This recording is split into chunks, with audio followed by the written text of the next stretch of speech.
umviriza muntu w'Imana, Yesu hari ikintu agomba kukura kuri uyu munsi kugira ngo umubone. Haleluya. Kuko hariho abantu by'ukuri bamuririra, mugabo ugasanga hariho ibibuye mu buzibira, hariho ibibuye bimuzibira kugira ngo aze gutabara. Uyu munsi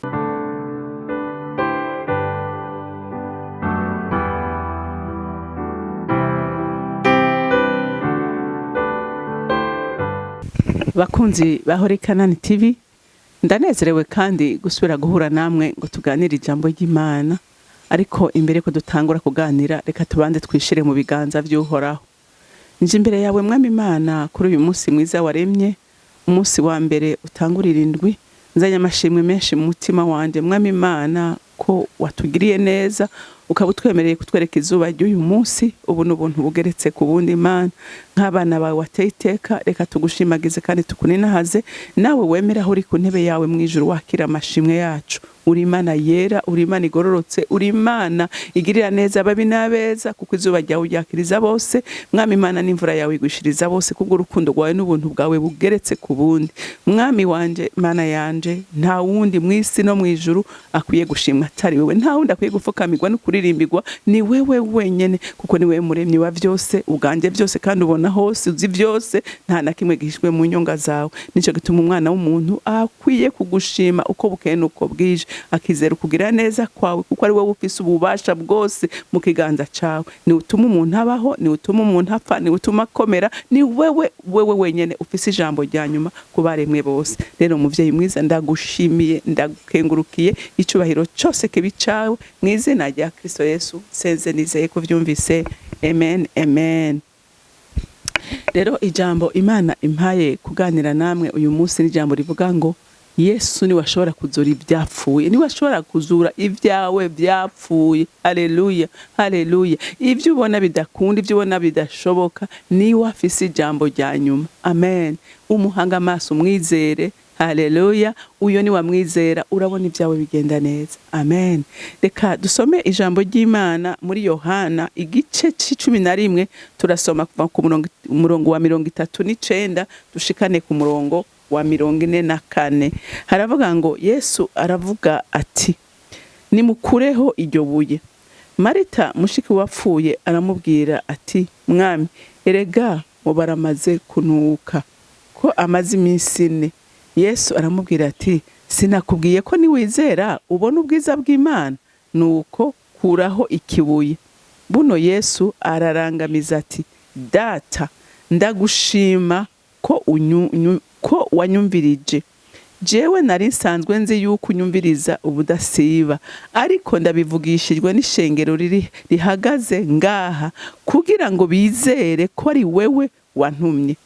Amaze kuvuga ivyo, asemerera n'ijwi rirenga ati, Lazaro, ngwino, sohoka.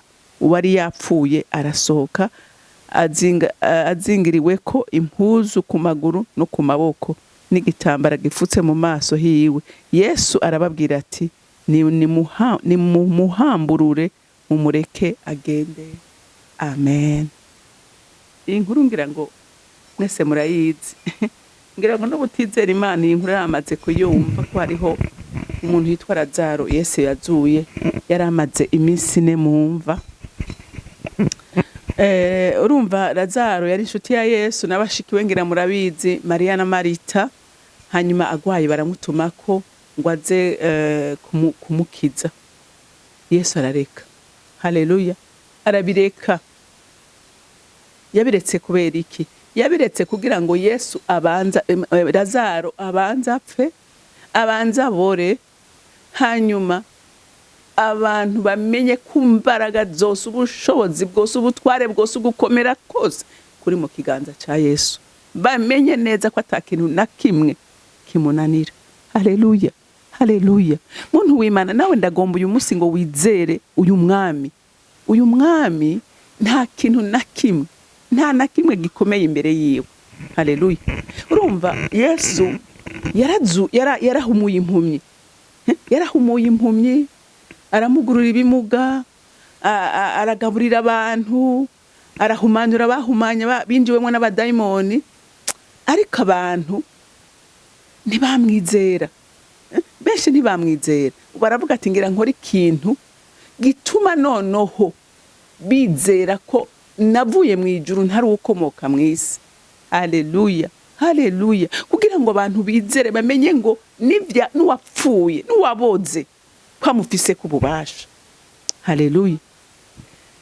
Ngo baramutumye ko Yesu ntiyaza, aravuga ati reka ndindire ubuhoho nkora ikintu gituma atagusubira gukekeranya. Badasubira gukekeranya na gatoya, kuko ngo yari yazuye umukobwa akana kari kapfuye k'umudamu w'umupfakazi. Bamwe ngo baravuga ngo ngo ngira yari yaravye ntiyari yapfuye, kuko bari bagiye kumuhamba. Hama Yesu ngo bahuye nabo, nyina ariko ararira babaye, arabahagarika bari bikoreye ikiziga ati hagarara, arazura kagakobwa. Urumva abantu baravuga ateka shanti yari yapfuye, yoba yapfuye akazuka ate ntikareka nibishoboka. Atashobora kuba yari yagiye muri koma bamutwara hakiri kare, umva ntihabura amajambo. Mugabo haravuga ati reka ndindire. Haleluya, ndindire bibanze bibore, abanza bore. Ngo hama Yesu ntiyaza, bashiki bamutumye kati yanshuti yawe ukunda arazara aragwaye, ati none uze kumukiza. Yesu ntiyagenda, Lazaro arapfa. Umunsi wa mbere ntiyagenda, bamuhamvye. Umunsi wa kabiri, umunsi wa gatatu, ku munsi wa kane aravuga ati ubuhoho reka ngende, ico nzokora nta numwe azokekeranya. Yesu ngo aragenda. Ashitse naha twasomye, ashitse nyene bashikiwe baraza n'abantu baraza kumusanganira, baravuga n'amajambo ati wa muntu uraba bamutwenga ati ubaraje umuntu yamaze gupfa aje gukora iki? Bari bazi yuko aje mu kigandaro. Bavuga ati baravuga ngo umukunzi wawe none ko ataje ngo amufasha kiriho. Yesu ngo ashitse ababaza aho bamuhambye. Haleluya. Baramubwira ati regaye nta kamaro. Ati nibyo kunda ko yozuka ateka amaze iminsi napfuye. Yaravuga ijambo rikomeye atumviriza, nimwizera murabona kugira neza kuhoraho. Haleluya. Nawe uyu munsi Yesu ariko arakubwira ngo niwizera urabona kugira neza kw'Imana. Muri ibyo urimwo, muri ibyo ubona byaboze, muri ibyo ubona bidashoboka, muri ibyo ubona byamaze kunuka atani ibyizigiro, utabona n'inzira, utabona naho byoca, Yesu ntabura inzira. Haleluya. Yesu ntabura inzira, afise inzira ibihumbi n'ibihumbagize byo gutabara abantu biwe. Igihambaye no kugira iki? Nukumwizera. Haleluya, haleluya. Ngo aravuga ati mwenyereka imva gusa. Ngo baragenda barayimwereka. Ati kura kwico kibuye, bati reka. Ati umunuko ntiwokira. Atamaze iminsi ne yose yamaze kubora, yamaze kunuka. Yesu arababwira atumviriza, mwebwe kurako ibyo mwakoze. Ati ubugingo, urumva ubugingo ni Yesu abutanga. Umviriza muntu w'Imana, Yesu hari ikintu agomba kukura kuri uyu munsi kugira ngo umubone. Haleluya. Kuko hariho abantu by'ukuri bamuririra, mugabo ugasanga hariho ibibuye mu buzibira. Hariho ibibuye bimuzibira kugira ngo aze gutabara. Uyu munsi hariho ibibuye by'uburyo bwinshi abantu bashyize mu mitima yabo. Ufise urwanko muri wewe rwakuzuye. Yesu ntaronka hajya ngo agutabare. Hari abandi bafise ngo badaharira. Imitima yabo bikoreyemo abantu ibihumbi n'ibihumbagiza babagiriye nabi, banzu bakureyo. Yesu aronka ikibanza akoreramo. Haleluya, haleluya.